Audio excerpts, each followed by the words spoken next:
తెలుగు కొత్త పదములు. పుస్తకం, గ్రంథం, పాలు, చీర, వాన, వర్షం, పక్షి, విషంగం, బాలుడు, చిన్నవాడు, బాలిక, చిన్నది, కాంతి, వెలుగు, వృక్షం, చెట్టు, పుష్పం, కుసుమం, పిల్లి, విషంగం, పిల్లి, పిల్లి, మాధ్యాలం, చంద్రుడు, రజనీకాంత్లు, ఆకాశం, గగన, కాంతి, వెలుగు, నీరు, జలం, నిప్పు, అగ్ని, భూమి, బెలని, సూర్యుడు,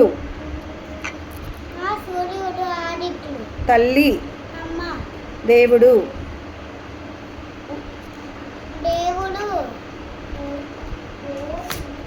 దేవుడు పరమాత్మ. Good job Jaswin.